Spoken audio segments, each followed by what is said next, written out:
जय श्री हरि। मैं हूं नीरू शर्मा। आस्था और उपाय में आपका स्वागत है। पवित्र पुरुषोत्तम मास के आज 13वें दिन हम प्रवेश करने जा रहे हैं 13वें अध्याय में। भक्तों, आज की ये कथा आपके और हमारे जीवन के दुखों को काटने वाली है। तो चलिए शुरू करते हैं। उससे पहले कमेंट में जय श्री कृष्ण लिखकर अपनी हाजिरी जरूर लगा दें। ऋषि बोले, हे सूत जी, हे महाभागे, हे बोलने वालों में श्रेष्ठ, पुरुषोत्तम के सेवन से राजा दृढ़धनवा ने शोभन राज्य, पुत्र आदि तथा पतिव्रता स्त्री को किस तरह प्राप्त किया और योगियों को भी दुर्लभ भगवान के लोक को किस तरह प्राप्त हुआ। हे तात, आपके मुख कमल से बार बार कथा सार सुनने वाले हम लोगों को अमृत पान करने वालों के समान कथा अमृत पान से तृप्ति नहीं होती है। इस कारण से इस पुरातन इतिहास को विस्तार पूर्वक कहिए। हमारे भाग्य के बल से ही ब्रह्मा ने आपको दिखलाया है। सूत जी बोले, हे विप्रलोक, सनातन मुनि नारायण ने इस पुरातन इतिहास को नारद जी के प्रति कहा है।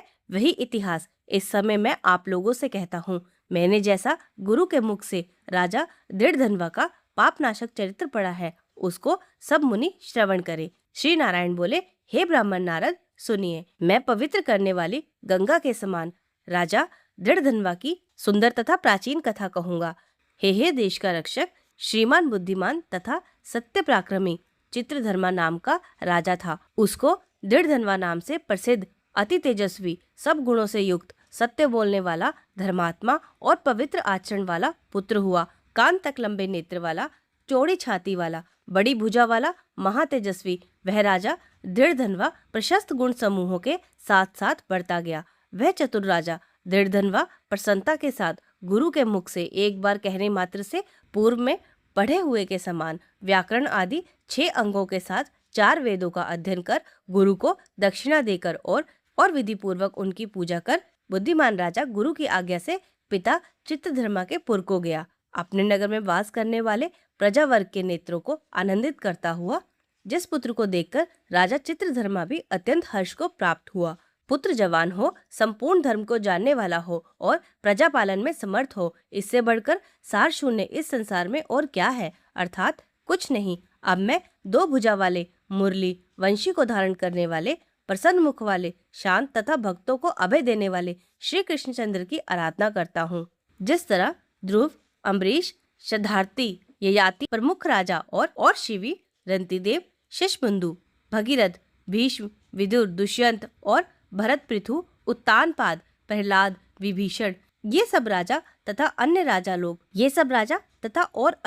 लोग भी अनेकों लोगों को त्याग कर इस अनित्य शरीर से पुरुषोत्तम भगवान की आराधना कर नित्य सदा रहने वाले विष्णु पद को चले गए। उसी तरह स्त्री, मकान, पुत्र आदि में स्नेहमय बंधन को तोड़कर वन में जाकर हरि का सेवन करना हमारा भी कर्तव्य है। ऐसा मन में निश्चय कर समर्थ राजा दृढ़धनवा को राज्य का भार देकर स्वयं विरक्त हो शीघ्र पुलह ऋषि के आश्रम को चला गया। वहां जाकर संपूर्ण कामनाओं से निष्प्रह हो और भोजन को त्याग कर हर समय मन में श्री कृष्णचंद्र का स्मरण करता हुआ तप करने लगा। कुछ समय तक तप करके वह राजा हरि भगवान के परम धाम को चला गया। राजा दृढ़धनवा ने भी अपने पिता की वैष्णवी गति को सुना। उस समय पिता के परम धाम गमन से हर्ष और वियोग होने से शोक युक्त राजा दृढ़धनवा पितृभक्ति से विद्वानों के वचन में स्थित होकर पारलौकिक क्रिया को करने लगा। नीति शास्त्र में विशारद राजा दृढ़धनवा अत्यंत शोभित पवित्र पुष्करावर्तक नगर में राज्य करने लगा। अच्छे स्वभाव वाली विदर्भराज की कन्या उसकी स्त्री गुण सुंदरी नाम की थी। पृथ्वी पर रूप में उसके समान दूसरी कोई स्त्री नहीं थी। उस गुण सुंदरी ने सुंदर, चतुर, शुभ आचरण वाले 4 पुत्रों को उत्पन्न किया और संपूर्ण लक्षणों से युक्त चारुमती नामक कन्या को उत्पन्न किया। चित्रवाह, मणिमान और चित्रकुंडल नाम वाले वे सब बड़े मानी, शूर और अपने अपने नाम से पृथक विख्यात होने लगे। राजा दृढ़धनवा सर्वगुणी, प्रसिद्ध, शांत, दृढ़ प्रतिज्ञ, रूपवान, गुणवान, वीर, श्रीमान स्वभाव से सुंदर, 4 वेद और व्याकरण आदि 6 अंगों को जानने वाला, वाक चतुर, धनुर्विद्या में निपुण, काम, क्रोध, लोभ, मोह, मद और मात्सर्य को जीतने वाला और शत्रु समुदाय का नाश करने वाला, क्षमा में पृथ्वी के समान, गंभीरता में समुद्र के समान, समानता में पितामह ब्रह्मा के समान, प्रसन्नता में शंकर के समान, एक पत्नी व्रत, एक ही स्त्री से विवाह करने का व्रत को करने वाले दूसरे रामचंद्र के समान, अत्यंत उग्र, पराक्रमशाली दूसरे कार्तवीर्य सहस्त्र अर्जुन के समान था। नारायण बोले, एक समय रात्रि में शयन किए हुए उस राजा दृढ़धनवा को चिंता हुई कि अहो, ये वैभव किस महान पुण्य के कारण हमें प्राप्त हुआ। ना तो मैंने तप किया, ना मैंने दान किया, ना तो कहीं पर कुछ हवन ही किया।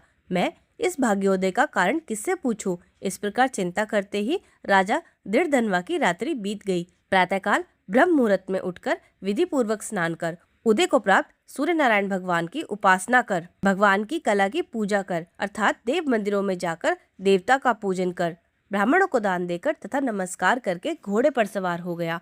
उसके बाद शिकार खेलने की इच्छा से शीघ्र वन को गया। वहां पर बहुत से मृग, सुअर, सिंह, गाय का शिकार किया। उसी समय राजा दृढ़धनवा के बाण से घायल होकर कोई मृग बाण सहित शीघ्र एक वन से दूसरे वन को चला गया। रुधिर गिरे हुए मार्ग से राजा भी मृग के पीछे गया, परंतु मृग कहीं झाड़ी में छिप गया और राजा उस वन में उसे खोजता ही रह गया। प्यास से व्याकुल उस राजा ने समुद्र के समान एक तालाब को देखा। वहां जल्दी जाकर और पानी पीकर किनारे पर चला आया। वहां घनी छाया वाले एक विशाल वट वृक्ष को देखा। उस वृक्ष की जटा में घोड़े को बांधकर राजा वहीं बैठ गया। उसी समय वहां पर कोई एक परम सुंदर सुग्गा राजा को मोहित करने वाली तुलना रहित मनुष्यवाणी बोलता हुआ आया। केवल राजा को बैठे देख उसको संबोधित करता हुआ एक ही श्लोक को बार बार पढ़ने लगा कि इस पृथ्वी पर विद्यमान अतुल सुख को देखकर तू आत्मा का चिंतन नहीं करता है तो इस संसार के पार को कैसे जाएगा। बार बार इस श्लोक को राजा दृढ़धनवा के सामने पढ़ने लगा। राजा उसके वचन सुनकर प्रसन्न हुआ और उस पर मोहित हो गया कि इस शुक पक्षी ने दुख से जानने योग्य सार से भरे हुए नारियल फल के समान अगम्य एक ही श्लोक को बार बार पढ़ते हुए क्या कहा। क्या ये वेद व्यास के श्रेष्ठ पुत्र शुकदेव जी तो नहीं है, जो कि श्री कृष्णचंद्र के सेवक मुझको मूढ़ और संसार सागर में डूबा हुआ देखकर राजा परीक्षित के समान कृपा कर उद्धार करने की इच्छा से मेरे पास आए हैं। इस तरह चिंता करते हुए राजा दृढ़धनवा की सेना समीप आ गई। शुक पक्षी राजा को उपदेश देकर स्वयं अंतर्ध्यान हो गया। उस शुक पक्षी के वचन को स्मरण करता हुआ राजा अपने पुर में आकर बुलाने पर भी नहीं बोलता है और निद्रा रहित हो उसने भोजन को भी त्याग दिया। तब एकांत में उसकी रानी ने आकर पूछा। गुण सुंदरी बोली, हे पुरुषों में श्रेष्ठ, यह मन में मलिनता क्यों हुई? हे भूपाल, पृथ्वी के रक्षक, उठिए उठिए, भोगों को भोगिए और वचन बोलिए। देवताओं से भी दुख को जानने योग्य उस शुक पक्षी के सत्य वचन का स्मरण करता हुआ रानी गुण सुंदरी के प्रार्थना करने पर भी राजा दृढ़धनवा कुछ नहीं बोला।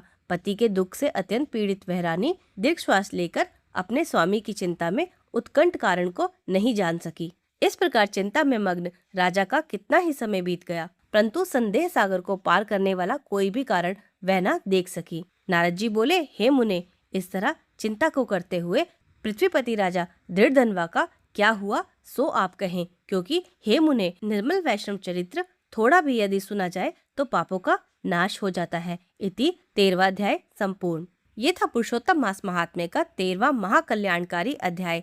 अगर आज की ये कथा आपको अच्छी लगी हो तो वीडियो को एक लाइक जरूर कीजिएगा। ये कथा ज्यादा से ज्यादा शेयर जरूर कीजिएगा। मैं आपसे कल सुबह फिर मिलूंगी 5 बजे। तब तक के लिए जय श्री राधे कृष्ण।